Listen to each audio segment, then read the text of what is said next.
애청자 여러분 안녕하세요. 사도행전을 공부하는 시간입니다. 내 증인이 되리라 진행의 백성희입니다. 네, 여러분 안녕하세요. 강승규입니다. 교회 안에 그 유명한 섭섭병이 들어왔지만 네. 사도들이 각 사람이 받은 은사를 사용해야 함을 깨닫고 그렇게 은사를 받은 사람들에게 일을 맡기자 교회가 또 다시 건강해졌어요. 예, 그랬습니다. 지금껏도 그랬고 또 앞으로 우리가 사도행전을 보면서 계속 보게 될 일이지만요. 네. 교회를 향한 공격은 언제나 있습니다. 내부에서든 외부에서든 계속해서 일어나지요.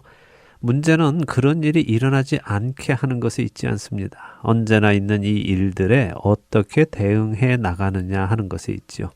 그것을 어떻게 대응하느냐에 따라 교회는 부흥으로 갈 수도 있고요. 쇠퇴로 갈 수도 있습니다. 성령 하나님의 인도하심 아래에서 성경적으로 잘 해결하여 성장으로 가는 우리 모두가 되기를 바랍니다. 아멘. 자, 이렇게 교회가 섭섭병을 치유하자 또 어떤 일이 일어날까요? 오늘 본문을 읽어보겠습니다. 또 공격이 있으려 할까요? 걱정스럽기는 하네요. 뭐 인간적으로 생각하면 걱정스럽기도 하지만요. 네. 교회가 성령님의 인도하심과 하나님의 보호하심 아래에서 성장하는 과정이니까 주님을 신뢰하며 나갈 수 있습니다. 너무 걱정하지 마시기 네, 바랍니다. 알겠습니다. 예, 자, 사도행전 6장 8절에서 15절 읽고 오늘 이야기 나누죠. 네, 8절부터 읽겠습니다. 스데반이 은혜와 권능이 충만하여 큰 기사와 표적을 민간에 행하니 이른바 자유민들 즉 구레네인, 알렉산드리아인, 길리기아와 아시아에서 온 사람들의 회당에서 어떤 자들이 일어나 스데반과 더불어 논쟁할세. 스데반이 지혜와 성령으로 말함을 그들이 능히 당하지 못하여 사람들을 매수하여 말하게 하되 이 사람이 모세와 하나님을 모독하는 말을 하는 것을 우리가 들었노라 하게 하고 백성과 장로와 서기관들을 충동시켜 와서 잡아가지고 공회에 이르러 거짓 증인들을 세우니 이르되 이 사람이 이 거룩한 곳과 율법을 거슬러 말하기를 마지 아니하는도다. 그의 말에 이 나사렛 예수가 이 곳을 헐고 또 모세가 우리에게 전하여 준 규례를 고치겠다 함을 우리가 들었노라 하거늘 공회 중에 앉은 사람들이 다 스데반을 주목하여 보니 그 얼굴이 천사의 얼굴과 같더라. 사도들만 기사와 표적을 행한 것이 아니라 스데반도 큰 기사와 표적을 행했다고 합니다. 왜 그럴 수 있을까요?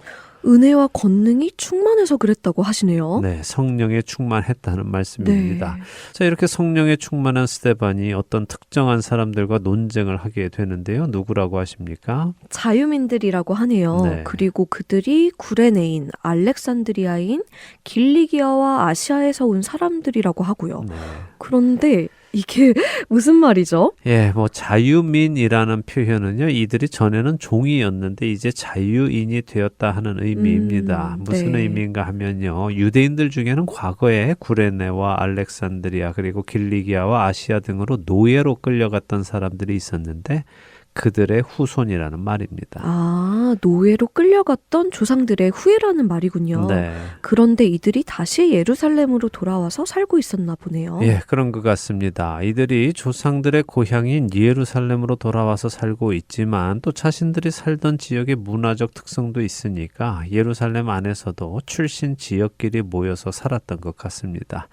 학자들에 의하면요, 당시 예루살렘에는 약 480개 정도의 회당이 있었다고 합니다. 480개요? 네. 정말 엄청 많네요. 예, 이렇게 많은 이유가 물론 사람이 많아서 그렇기도 했지만 그것보다도 출신 지역끼리 회당을 따로 만들었던 것 같습니다.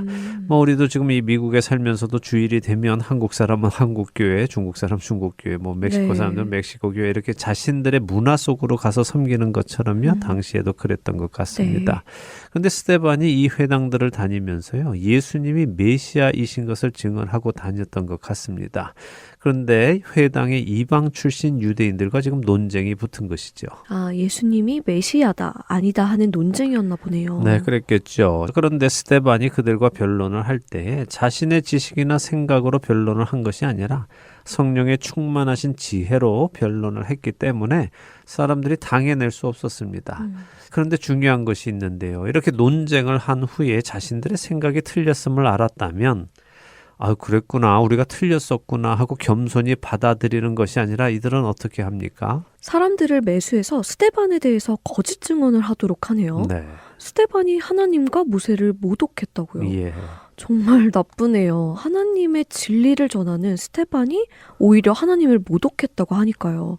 정말 하늘이 무섭지도 않은가 보네요. 하나님을 믿는 사람들이. 예, 그러게 말입니다. 사실 이 사람들이 스데반과 변론하는 이유가 무엇일까요? 자신들은 하나님을 제대로 믿고 있다고 생각하니까 변론을 했겠죠.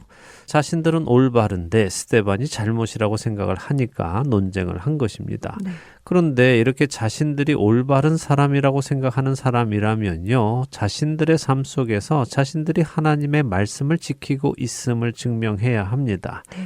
그런데 이들은 자신들이 옳다는 것을 증명하기 위해서 하나님의 10계명 중 제9계명인 내 이웃에 대하여 거짓 증거하지 말라 하신 계명을 어기고 있지요. 더 놀라운 것은 이들이 스데반을 향해 거짓 증언하라고 한 내용이 스데반이 하나님과 모세를 모독했다는 것인데요. 오히려 자신들이 하나님께서 모세를 통해 주신 10계명을 어기며 자신들이 모독하고 있는 것을 모르는 것이죠. 정말 죄인의 모습이 바로 이런 것 같아요.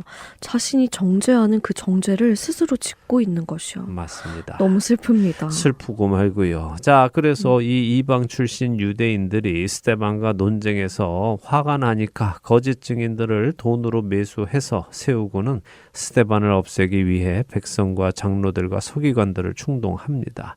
그리고는 뭐라고 증언하게 합니까? 거짓 증인들을 세워서 스데반이 거룩한 곳과 율법을 거슬러 말한다고 하네요. 자, 그렇습니다. 거룩한 곳은 어딜까요?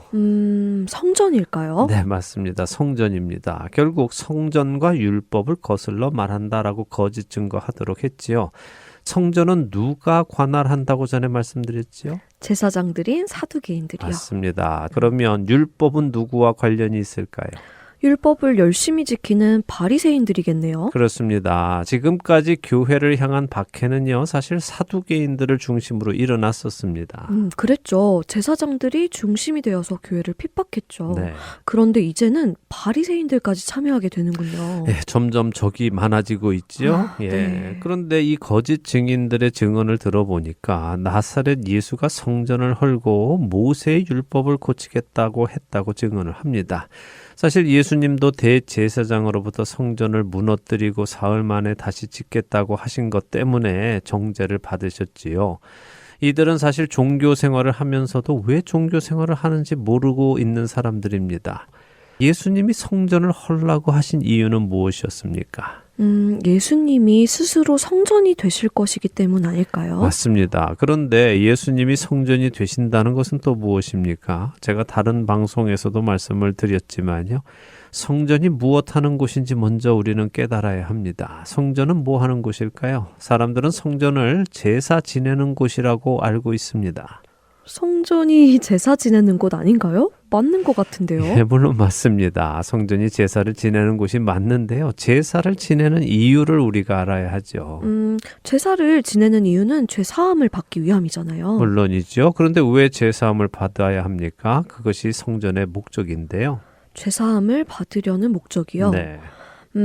일단은 죄는 사함 받아야 하고 네. 그리고 글쎄요. 또 무슨 목적이 있을까요? 예, 어쩌면 너무 쉬워서 답을 못하고 계신지도 모르는데요. 사람들이 성전에 가고 성전에서 제사를 지내고 제사를 통해 죄사함을 받는 이유는요. 네.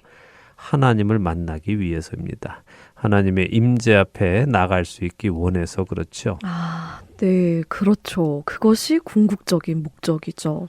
하나님께 가는 것이요. 네, 하나님께서는 이스라엘 백성들에게 이사야서 1장에서 그들이 마당만 밟고 간다라고 하셨습니다. 성전에 와서 하나님을 뵙지는 않고 마당만 밟고 간다는 말씀이군요. 네, 그러니까 율법도 지키고 제사도 지내고 다 하는데 그 목적이 하나님을 만나는 데에는 있는 것이 아닙니다. 그냥 자신들에게 주어진 그 일을 아무 생각 없이 하는 것뿐이지요.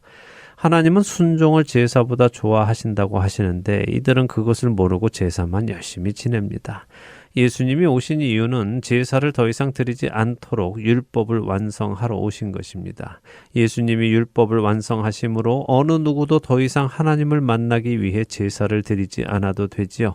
그래서 언제든지 성전 되시는 예수님 안에서 우리는 하나님을 만날 수 있게 되었다는 의미입니다.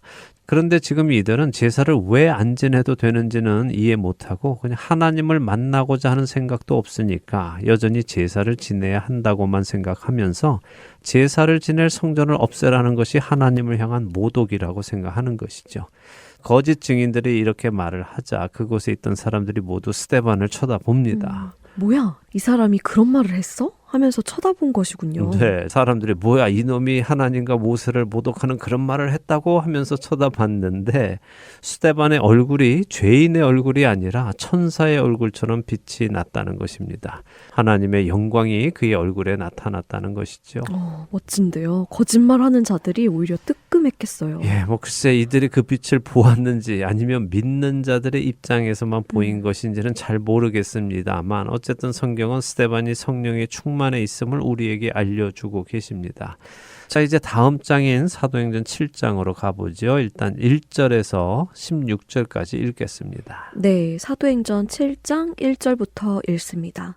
대제사장이 이르되 이것이 사실이냐? 스데반이 이르되 여러분 부형들이여 들으소서. 우리 조상 아브라함이 하란에 있기 전 메소보다미아에 있을 때에 영광의 하나님이 그에게 보여 이르시되 내 고향과 친척을 떠나 내가 내게 보일 땅으로 가라 하시니 아브라함이 갈대아 사람의 땅을 떠나 하란에 거하다가 그의 아버지가 죽음에 하나님이 그를 거기서 너희 지금 사는 이 땅으로 옮기셨느니라. 그러나 여기서 발 붙일 만한 땅도 유업으로 주지 아니하시고 다만 이 땅을 아직 자식도 없는 그와 그의 후손에게 소유로 주신다고 약속하셨으며 하나님이 또 이같이 말씀하시되 그 후손이 다른 땅에서 나그네가 되리니 그 땅 사람들이 종으로 삼아 400년 동안을 괴롭게 하리라 하시고 또 이르시되 종 삼는 나라를 내가 심판하리니 그 후에 그들이 나와서 이곳에서 나를 섬기리라 하시고 할례의 언약을 아브라함에게 주셨더니 그가 이삭을 낳아 8해 만에 할례를 행하고 이삭이 야곱을 야곱이 우리 12조상을 낳으니라. 여러 조상이 요셉을 시기하여 애굽에 팔았더니 하나님이 그와 함께 계셔 그 모든 환난에서 건져내사 애굽 왕 바로 앞에서 은총과 지혜를 주심에 바로가 그를 애굽과 자기 온 집의 통치자로 세웠느니라. 그때에 애굽과 가나안 온 땅에 흉년이 들어 큰 환난이 있을세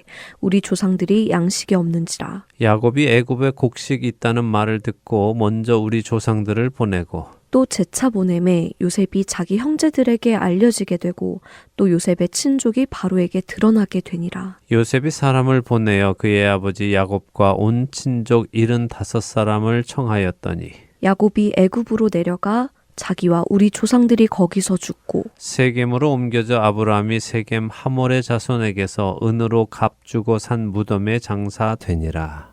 내용은 길지만 어렵지는 않은 내용이죠. 네, 구약에 기록된 이스라엘의 시작과 역사를 쭉 설명하는데요. 네, 맞습니다. 대제사장이 이것이 사실이냐? 다시 말해 네가 하나님을 모독하고 모세를 모독했냐? 네가 예수가 이 성전을 헐고 모세의 율법과 규례를 고치겠다는 말을 했다고 가르쳤냐라고 묻습니다. 네. 그러자 스데반이 자신이 한 말이 무슨 의미인지를 설명하기 시작하는 것이지요. 스데반은 부형 여러분이라면서 그들을 부릅니다.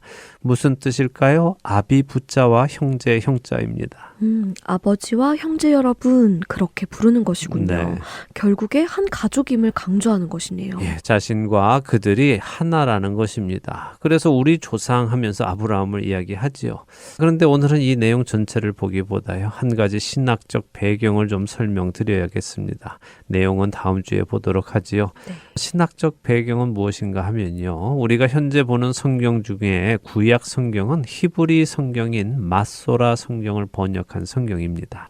그것은 당연한 것 아닌가요? 예, 뭐 당연한데요.